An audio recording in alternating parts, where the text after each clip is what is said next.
Então vamos lá. Lembrando as coisas a respeito de Sardes, só para efeito histórico. Então, peculiaridades a respeito da cidade. Primeira questão: Sardes é uma cidade que ficava no alto de uma montanha, no alto de uma referência de montanha, como uma cidade praticamente inexpugnável por conta da dificuldade de você invadir uma cidade nessa natureza em meio à guerra. Sardes tem algumas coisas famosas dentro dela. Uma dessas coisas famosas é a questão de ter sido em Sardes que se começaram a cunhar moedas, fazer moedas com cunha ou com grifo de reinado. Então ela ficou famosa por essa questão. Qual é o contexto, época histórica da igreja de Sardes? É continuidade do que a gente vinha olhando na igreja de Tiatira. Então a igreja de Sardes vai pegar o 17º século e metade do 18º século. Portanto, é o fim do período medieval, a época áurea da reforma. Então esse período da igreja de Sardes é o movimento de reforma a partir de Lutero e com todos os demais reformadores no embate contra o que acontecia no período anterior.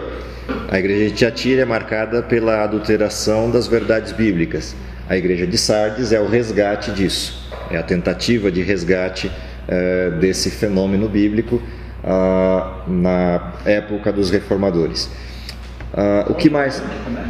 Ela vai começar no 17º século, então idos de 1600 até a metade do século XVIII, que é o período do fim do modelo medieval, do fim do absolutismo, ou seja, a queda do episcopado romano. Então ela pega esse períodozinho final. A reforma, propriamente dita, começa por volta de 1520, 1530, na época de Lutero, mas ela adquire corpo assim forte a partir do século XVII, finalzinho do século XVI, começo do século XVII. Então a igreja de Sardes se localiza aí nesse tempo, nessa época.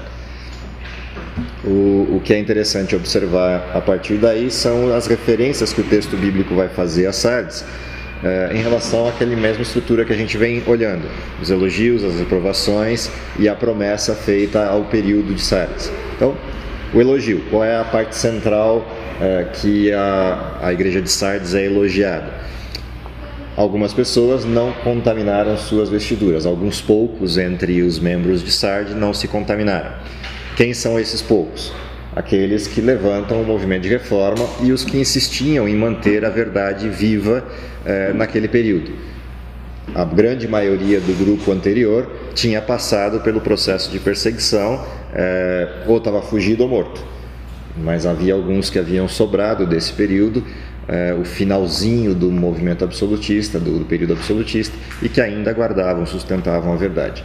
A reprovação vem na medida do que está acontecendo naquele período. Tens nome de que vive, mas estás morto. Ou seja, qual é o nome de quem vive? Cristão. Por que estás morto? Tem o nome de cristão, é o cristianismo oficial medieval, mas vive um cristianismo falso, um cristianismo não verdadeiro. Então esse cristianismo não verdadeiro é motivo da repreensão a esse período. Lembrando que praticamente toda a Europa nessa época é cristã. E essa expansão do movimento cristão na Europa se dá pela força do poder religioso oficial, pela religião oficial. Por isso a reprovação é forte para esse grupo. Tem o nome de que vive, a Europa tem o nome de cristã, mas não é de fato cristã. Ela adulterou o modelo de verdade. Então, essa estrutura de Sardes passa a viver a lembrança de um passado distante, na época da força do apostolado, da força do cristianismo de base. Essa perspectiva lá da época da fundação, dos apóstolos, recai sobre esse período em que quase o cristianismo está extinto, a não ser por alguns poucos que mantinham a fé. Qual é a recompensa para esse período de Sardes? Como é um período de revitalização do cristianismo, revitalização da mensagem central do cristianismo, que é aquela mensagem apostólica. Então, o que aparece lá no texto final da igreja de Sardes? A expressão de Cristo para essa igreja. É o verso 5. O que vencer será assim vestido de vestes brancas, de maneira nenhuma arriscarei seu nome do livro da vida, antes confessarei o seu nome diante do meu Pai e diante dos seus anjos. que é a resposta àqueles que pagaram com a vida pelo movimento de reforma. Então, pagaram com a vida por isso. O que Deus promete a eles? Do mesmo jeito que testemunharam contra vocês nos tribunais da Inquisição, eu vou testemunhar sobre o nome de vocês, vou confessar o nome de vocês diante do meu Pai. Então, a resposta de promessa, assim como a resposta do elogio e a da acusação, sempre está ligada ao que está acontecendo ali com as pessoas envolvidas no processo. Então, os vitoriosos do período de Sardes seriam confessados diante de Deus pelo próprio Cristo como sendo seus filhos, como sendo cristãos de verdade. E receberiam as vestes da justiça, vestes brancas, contra as acusações que receberam no período da Inquisição. Eles eram acusados de serem hereges, morreram, pagaram com a vida em fogueiras ou em várias outras situações de morte, e Deus recupera a sua justiça, mostrando que na realidade eles morreram, mas os justos eram eles. Quem matou é que não era justo. E isso encerra o período da igreja de Sardes, essa abordagem aí da igreja de Sardes. Essa questão do livro da vida é uma questão interessante dentro dessa referência, que é todo aquele que se diz cristão e aceita Cristo como seu salvador pessoal, a Bíblia assegura que ele é inscrito no livro da vida, no livro da vida do Cordeiro. Porém, como o período da Inquisição e o período medieval guardavam um cristianismo falso, eles tinham o nome de quem vive, ou seja, de quem está inscrito no livro da vida, mas na realidade não está, só tem o nome. E aos que viveram com a verdade plena nesse período é prometido que o nome deles não será retirado do livro da vida, permanecerá lá, será escrito e permanecerá lá. Diga. Talvez eu não tenha prestado atenção na verdade, a sequência dos períodos vem conforme a sequência histórica. Então, vamos lá. Igreja inicial, Éfeso. Período apostólico, primeiro século. Segunda igreja, Éfeso. A igreja de Éfeso pega o período do segundo e terceiro séculos, que é o período antes da conversão de Constantino e logo depois do apostolado. Então, quando morre João, terminaram os apóstolos, começa o período da igreja de Éfeso, que vai até a conversão de Constantino. A próxima igreja, que é Pérgamo, pega da conversão de Constantino até o estabelecimento oficial do modelo medieval ou do cristianismo oficial, 538. De 538 até o início do século XVII, final do século XVI e início do século XVII, igreja de Tiatira, o período das grandes adversidades contra a fé cristã, da fuga dos primeiros mártires, valdenses, huguenotes, etc., e também das adulterações do modelo cristão. A igreja que a gente está vendo agora, que é a igreja de Sardes, é o período do século XVII e XVIII, que é a reforma. A próxima igreja vai dar a sequência histórica, que é a queda do modelo medieval, o período da descoberta do livro de Daniel e da expansão de um novo modelo. Então elas vão seguindo exatamente a história do cristianismo. Cada uma das igrejas pega um pedaço da história do cristianismo até o remanescente, até Laodiceia. Mas essas cartas elas foram literalmente entregues nas igrejas? Sim, na verdade não são as cartas. O que foi entregue foi o livro de Apocalipse. Esse foi o livro entregue, não as cartas isoladamente. O livro inteiro foi mandado para essas igrejas, e não só para elas, mas para todas as igrejas cristãs da época. A referência a essas 7 cartas é o conteúdo do livro. Okay? O que foi mandado para as 7 igrejas que estão na Ásia, que abre o primeiro capítulo do livro de Apocalipse? O próprio livro. A mensagem do livro de Apocalipse foi mandada para as 7 igrejas. As cartas às 7 igrejas, que são capítulo 2 e 3, já é conteúdo do livro. Ou seja, é metáfora, é simbolismo. Já não é. Isso? Oi? Sim, eles sabiam que eram símbolos. Eles só não conseguiam compreender a aplicação do símbolo, porque não era para o período deles, era profecia. Então, as cartas foram abertas, apresentavam a história do cristianismo, mas não era conhecido por eles dessa forma, porque eles não viveram essa história. Hoje a gente olha para trás, é fácil de enxergar, mas quem estava lá atrás olhando para frente não tinha a menor ideia do que estava acontecendo. A única coisa importante para eles na carta eram os símbolos do Velho Testamento resgatados na carta. Portanto, eles conseguiam entender as promessas. Essas eram claras para eles.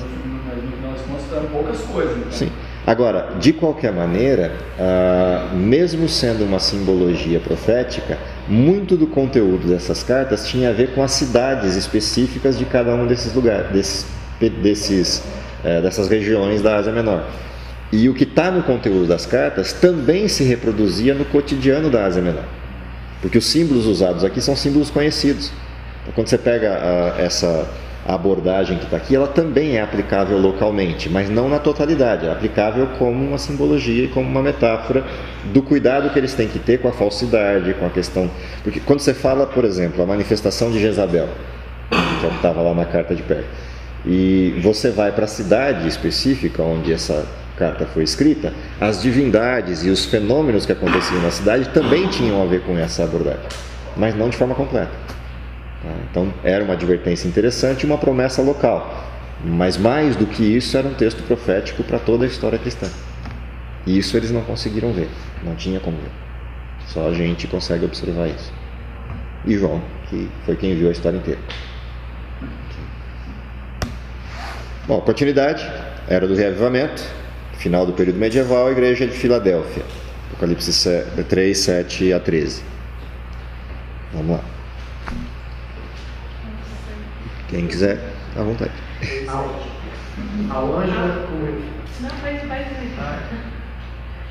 anjo da comunidade messiânica de Filadélfia, escreva: eis a mensagem do Espírito, o verdadeiro, que possui a chave de Davi, o qual, se abrir algo, ninguém será capaz de fechar, e se fechar alguma coisa, ninguém poderá abrir. Conheça as suas ações. Veja, coloquei diante de você uma porta aberta, que ninguém poderá fechá-la. Sei que você tem pouca força, mas obedeceu a minha mensagem e não me deslocou. Veja o que farei com aqueles que são da sinagoga do adversário e que se dizem judeus e não são, mas mentirosos. Farei que se prostrem a seus pés e reconheçam que eu o amei. Pelo fato de você ter obedecido a minha mensagem sobre a perseverança, eu também o guardarei do tempo da provação, que está por vir sobre todo mundo, para pôr à prova os que habitam na terra. Venha em breve, retenha o que você tem, para que ninguém tire a sua coroa. Farei daquele que vencer uma coluna no templo do meu Deus, e ele me protegerá. O nome do meu Deus e o nome da cidade do meu Deus, a Nova Jerusalém, que desce do céu da parte de Deus, e meu novo nome. Aquele que tem ouvidos, ouça o que o Espírito diz às comunidades messiânicas. Ok, então vamos agora ao formato da carta. O período a gente sabe, é a sequência do período medieval, portanto o fim do período medieval é marcado pela igreja de Filadélfia, queda do episcopado romano, liberdade do estudo da Bíblia. Por que o texto começa pontuando essa referência de uma porta que foi aberta e ninguém fecha? Eu vou começar por aqui antes de passar a questão histórica. É curioso isso aqui porque a referência desse período é o cumprimento de uma profecia lá atrás na Bíblia, que é a profecia de Daniel, capítulo 7.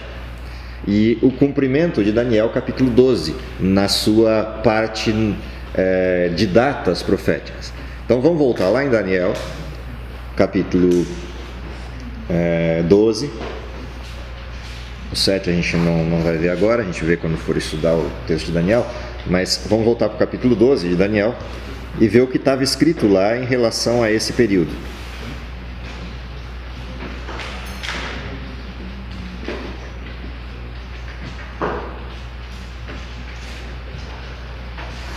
Versos 1 em diante.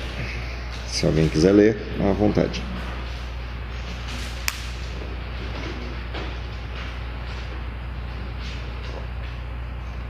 Nesse tempo se levantará Miguel, o grande príncipe, defensor dos filhos do teu povo, e haverá tempo de angústia, o qual nunca houve, desde que houve nação até aquele tempo. Mas naquele tempo será salvo o teu povo, todo aquele que for achado escrito no livro. Então dá uma paradinha aí. Lembram da promessa do período anterior?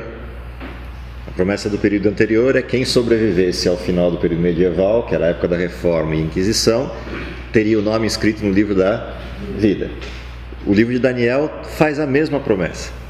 E a mesma promessa que o livro de Daniel faz, ele referencia isso que estava ali atrás e o que vai estar no próximo período, que é quando termina a Inquisição e começa o tempo do fim. Quando é que é o tempo do fim? O tempo do fim ele é marcado pelo fim da profecia do capítulo 7, os 1260 anos de Daniel, e o início disso que seria o final da história humana, quando as pessoas descobririam as verdades bíblicas outra vez e revitalizariam a esperança na vinda de Cristo. Exatamente o que está acontecendo na igreja de Filadélfia. Qual é a referência da igreja de Filadélfia? A referência principal. Eles têm uma porta aberta que ninguém fecha e têm uma expectativa, uma esperança. Qual é a esperança? A que está lá na promessa do Cristo no final do bloco de Filadélfia, que é: eis que eu venho sem demora. Portanto, o que se revitaliza no período de Filadélfia é a mesma coisa que Daniel já tinha pontuado lá atrás, no fim do seu livro. Continuando o que está no fim do livro de Daniel, ele na introdução do livro, no primeiro verso do livro, ele pontua que haverá um tempo de angústia que se aproximará desse povo que viver o tempo do fim. E é uma angústia diferente daquelas que já ocorreram. Mesma coisa acontece na igreja de Filadélfia. No início da carta tem uma referência que a igreja de Filadélfia vai passar por uma dificuldade, por um processo de dificuldade, porém vai sair vitorioso desse processo. E aí a promessa é: sustenta, eu sei que vocês estão fracos, sobraram só alguns poucos de vocês, mas segura as pontas aí que eu já estou chegando. Então, a mesma coisa que Daniel aborda no capítulo 12 é o que a igreja de Filadélfia tem como contexto da carta. Vamos continuar lendo o livro de Daniel, vai aparecer mais algumas coisas dessa estrutura da igreja de Filadélfia. Oi?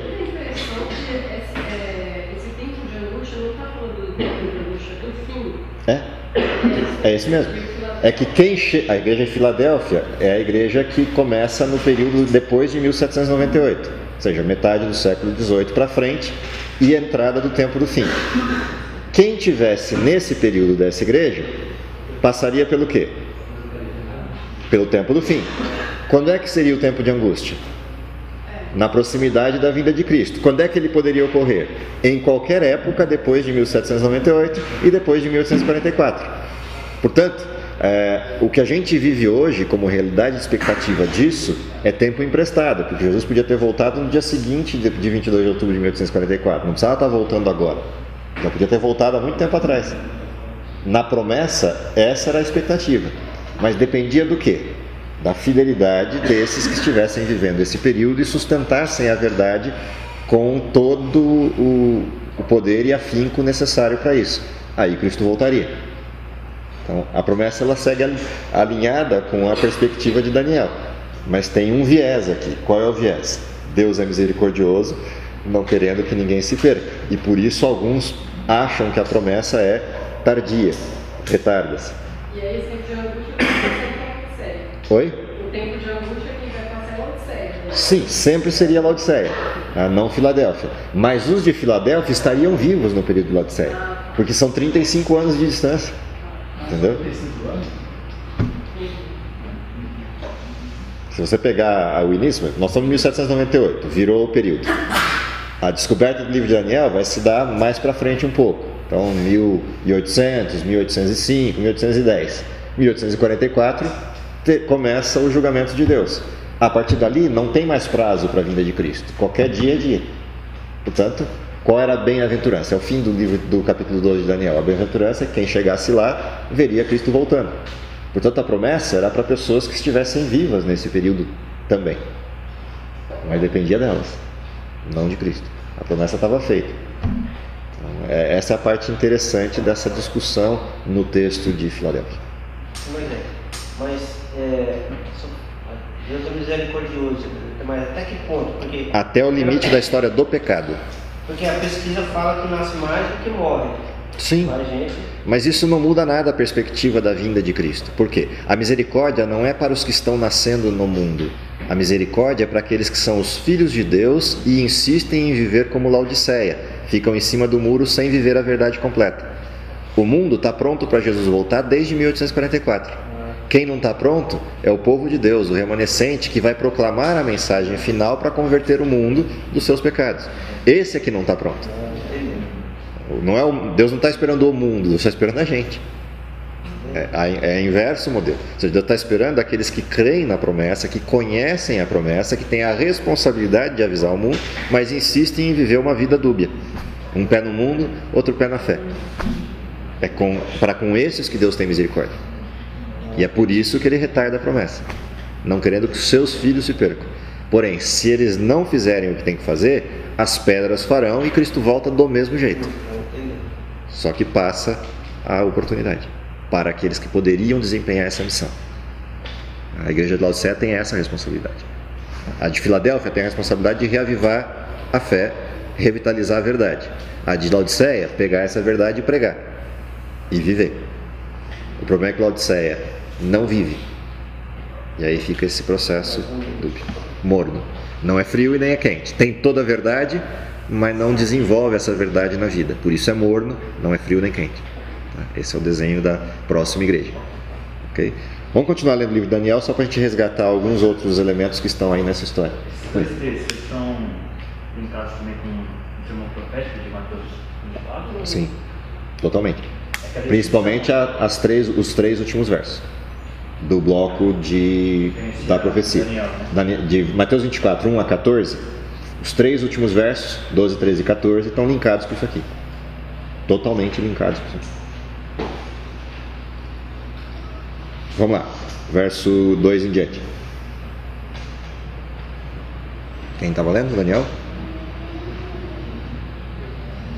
Muitos dos que dormem no pó da terra serão despertados, alguns para a vida eterna e outros para a vergonha e o desdém eterno.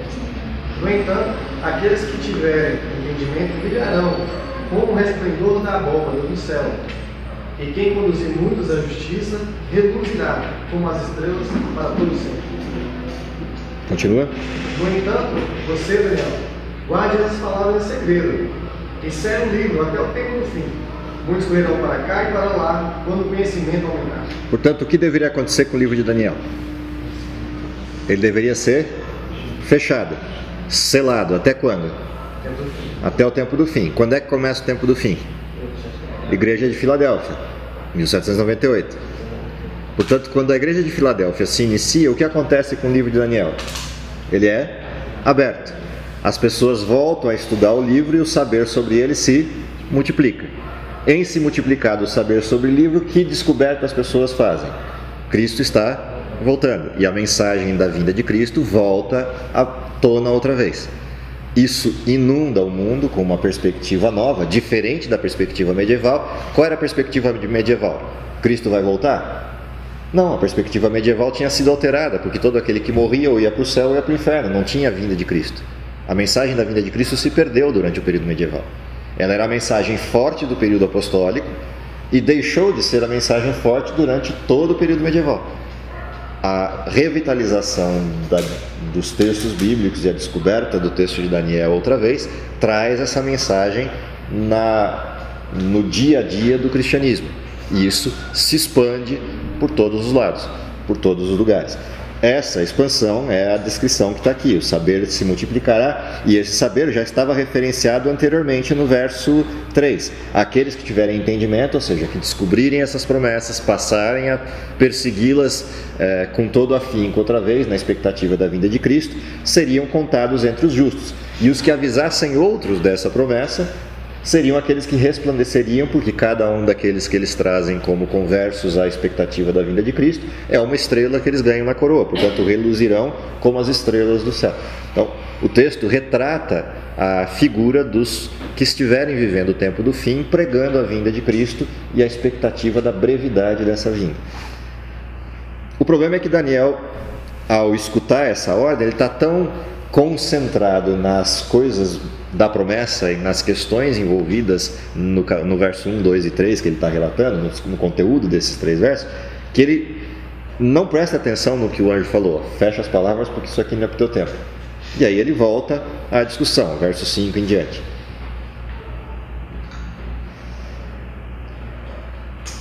Então eu, Daniel, olhei e vi diante de mim 2 outros, um deste lado do rio e o outro do outro lado. Um deles perguntou ao homem vestido de linho que estava acima da água do rio: quanto tempo durarão essas maravilhas? O homem vestido de linho que estava acima da água do rio levantou a mão direita e a mão esquerda para o céu e jurou por aquele que vive para sempre que elas durariam um tempo, tempos e meio tempo. A mesma profecia dos 1260 anos que está lá. Então, o que um perguntou para o outro?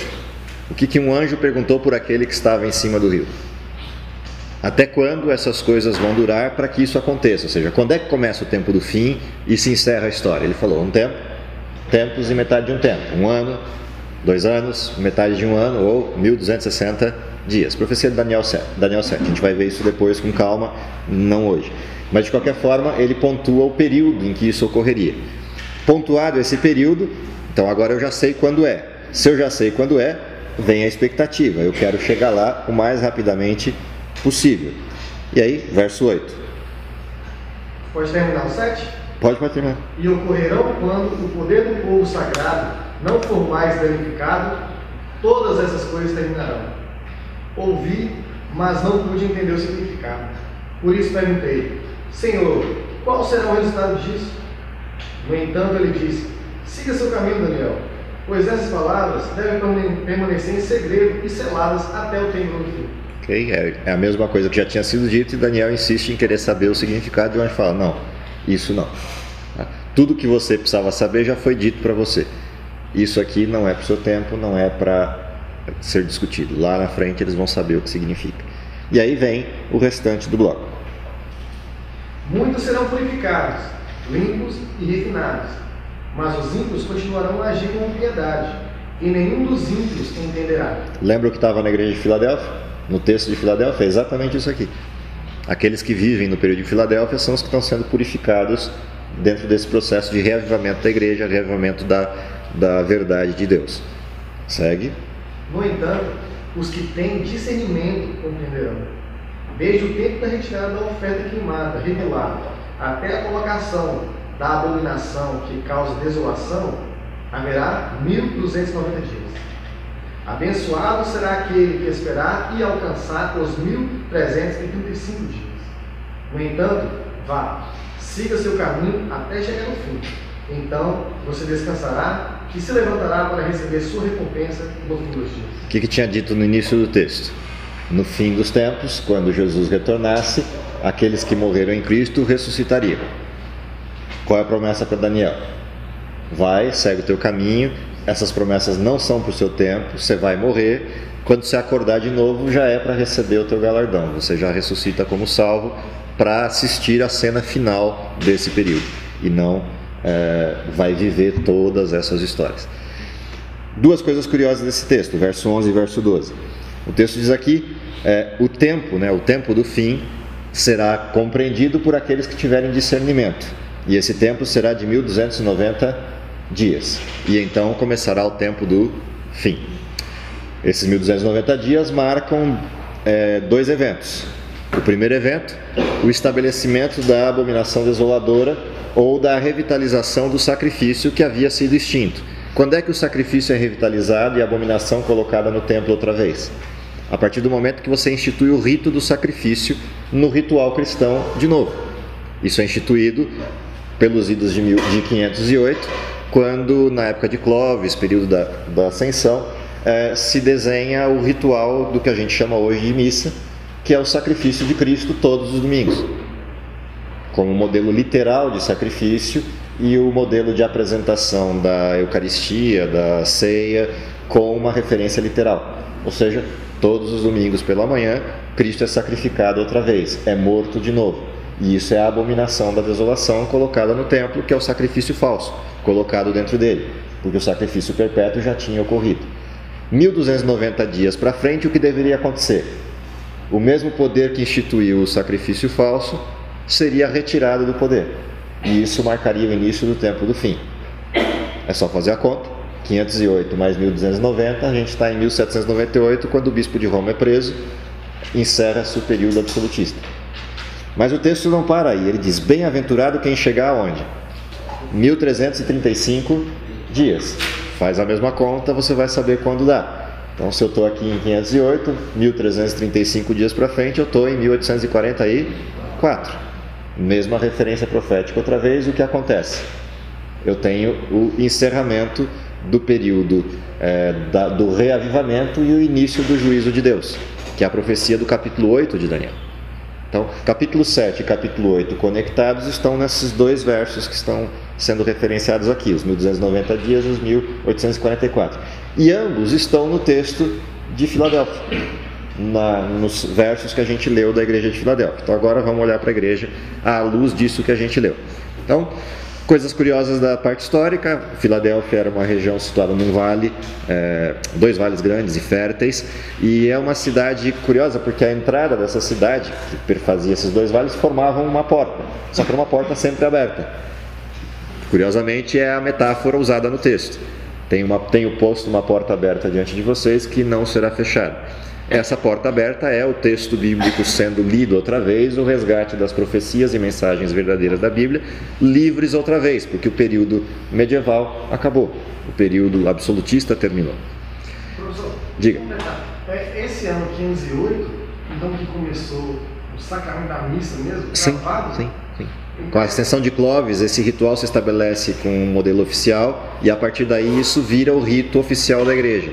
Esse rito oficial depois vai ser delimitado como obrigatório a partir da ascensão do bispo de Roma em 533 com o decreto de Justiniano e a configuração do bispo de Roma em Roma como poder absoluto em 538, com a queda do reino dos ostrogodos. Quando cai o reino dos ostrogodos em 538, a cidade de Roma vira a sede do bispado cristão. E aí o decreto de Justiniano se estabelece como configurado oficial. E aí você tem um reino novo na Europa. E esse reino novo na Europa é administrado pelo bispo de Roma. E todos os outros 7 reinos que sobraram, dos 10 lá da estátua de Daniel, aqueles 7 reinos que sobraram, passam a servir, enquanto crença, o rei de Roma, que guarda em si 2 características: o reinado religioso, pois é um bispo, mas um reinado oficial, porque ele tem força de reino. E isso perdura durante todo o absolutismo. A normatização, quem coroa os reis da Europa, sempre é o bispo de Roma. Ele passa a ter essa autoridade de articulação, porque a fé cristã passa a ser o domínio europeu. No meio desse caminho você vai ter a fuga, isso já mais no final do período, você vai ter a fuga dos cristãos para o Novo Mundo, depois da descoberta do Novo Mundo por Colombo. Vários dos cristãos perseguidos na Europa começam a migrar para o mundo livre, a América do Norte. Desbravar um mundo onde se pode instaurar a liberdade de crença e a liberdade de vida. E aí eles começam a sair e vão pousar lá com as suas naus lá na Nova Inglaterra, região de Boston ali, e começa a disseminar o modelo cristão, o cristão não o oficial, mas o cristão protestante no solo americano. E aí você passa a ter o primeiro país protestante do mundo. Enquanto a Europa é um país cristão oficial católico, vindo do rito medieval, perseguindo os protestantes que conseguem fugir vão para a América e fundam o primeiro país protestante, o primeiro país livre, totalmente livre no mundo. Esse é o período histórico aí dessa... É curioso porque é lá na América do Norte que você vai ter o grande aflorar da mensagem de Daniel. Isso não é à toa, não é por acaso. É porque era de fato um país livre, para estudo livre da Bíblia e para crescimento e expansão daquilo que era a fé protestante. Porque muitos falam assim que a gente é acostumado com eventos tão demarcados, né? E começa a criticar. Mas Clóvis só falou um imperadorzinho lá que... Foi, mas ele dá todo o suporte para o estabelecimento do rito cristão. Assim como Justiniano também. O que Justiniano fez? Emitiu um decreto em 533, dando autoridade total ao bispo de Roma. Quando é que esse decreto se estabeleceu? Quando de fato você conseguiu configurar o bispo de Roma e formatar o império dele. Isso só aconteceu em 538. O decreto é de 533, mas ele só foi efetivo a partir do momento que você oficializou isso enquanto prática, não enquanto texto. Essas abordagens, quando você vai à história, elas ficam nítidas no processo. Lembra, a Bíblia é um livro contextual, ela não é um livro preocupado com fenômenos específicos só. Ela descreve a história como um todo. Todos os eventos que contribuem para aquele segmento. Então, dentro desse elemento contextual, qual é a grande crítica que as pessoas fazem? A crítica que as pessoas fazem normalmente está referenciada na busca de um único evento específico que marque um desenho profético. Não é um único evento, é um contexto. Porque nenhum poder se marca por um único evento. Normalmente o único evento é o final, não o primeiro. Se você olhar todas as profecias, qual é o evento final? Esse é demarcado, é um evento específico. Se você pegar Daniel capítulo 9, qual é o evento final? A morte de Jesus. Esse está lá como uma referência pontual. Bom, se eu acho a morte de Jesus, eu valido todos os eventos anteriores, porque esse é um evento demarcado, quando fosse morto o Messias, e ele seria morto na metade da última semana das 70 semanas de Daniel. Portanto, mesmo que eu não tivesse um evento aqui no início, eu sabendo o evento final eu consigo retroagir, porque esse é único. Qual é o evento único da marcação do juízo? O desapontamento de 1844, portanto é um evento único. Se eu quisesse voltar, eu retorno à história e eu acho o período. Se eu retorno à história 1335 anos, onde eu bato? Lá em Clovis, aí o que eu vou olhar? O contexto, o que está acontecendo lá? Ascensão de Clovis, modelo do ritual estabelecido, normatização de... Você vai lá assim, então o que aconteceu aqui? Aqui aconteceu de fato o estabelecimento da abominação desoladora, que é a configuração desse ritual falso. Não tem como. Você pode até ignorar esse modelo inicial e falar, não é um modelo suficiente demarcado. Ok, então vai para o último, que esse você sabe qual é. E retorna para ver se bate. Bate. É o que a gente chama de prova real do movimento histórico. Mesma coisa a prisão do bispo de Roma. Não tem como evitar, é um evento único. Não tem nenhum outro evento da prisão do bispo de Roma, é só aquele. Volta ao tempo, bate exatamente com o período, quando se estabeleceu a ascensão do Império Romano, do Império Romano Religioso, 538. Então não tem erro. Volta a 1290, bate no mesmo lugar. Você tem duas profecias distintas, 1335 e 1290, que batem no mesmo evento lá atrás. Então é muito difícil contestar quando você olha todos os eventos envolvidos. Pode contestar? Sim.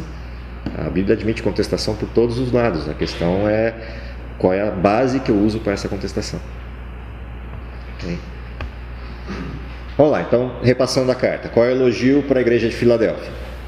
Tens pouca força, entretanto, guardaste minha palavra e não negaste o meu nome. Ou seja, a sobrevivência do período medieval. Os que conseguiram manter-se em perseguições medievais ultrapassaram o tempo medieval e agora estão livres. E livres para viver a verdade que sustentaram. Mas são poucos, não são muitos.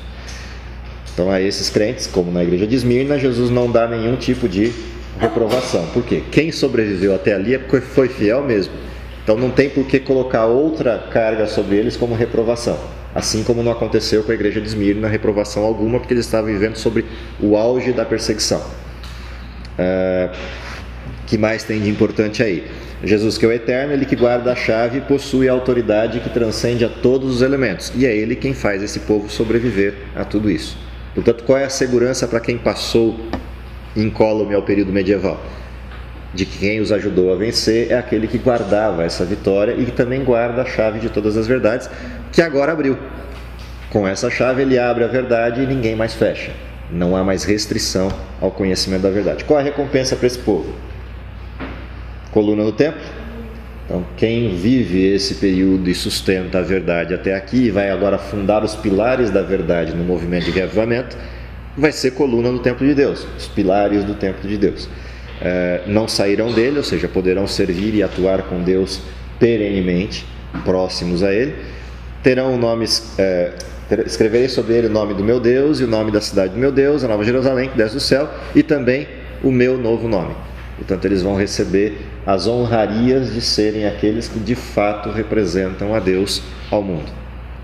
Essa é a promessa para esse grupo que passou vitorioso ao período da reforma e entra agora para essa revitalização em Filadélfia. A última igreja, a gente faz ela no próximo estudo, que essa aqui a gente vai ter que estudar com calma alguns detalhes dela. Então guarde aí, paramos em Laodiceia.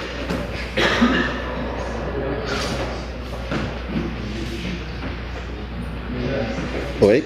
Essas pessoas que passaram por todas as eras de perseguição, que vão trabalhar no tempo de Deus. Oi? As pessoas que passaram no tempo de perseguição. Não, as que viveram esse período. Só esse período aí. Esse período e os próximos. Certamente. Sim. Todos os que são, na realidade, o remanescente vai viver essa realidade de servir no templo de Deus. Ou seja, todos que viveram na mensagem do terceiro anjo vivem essa realidade. A promessa está guardada para eles. Lembra que tem uma ressurreição especial antes da vinda de Cristo? Todos aqueles que morreram na mensagem do terceiro ano ressuscitam para ver aquilo que eles pregaram. Então, esse grupo aí vai viver essa realidade. E os vivos e os vivos que estiverem, né, naquele período também.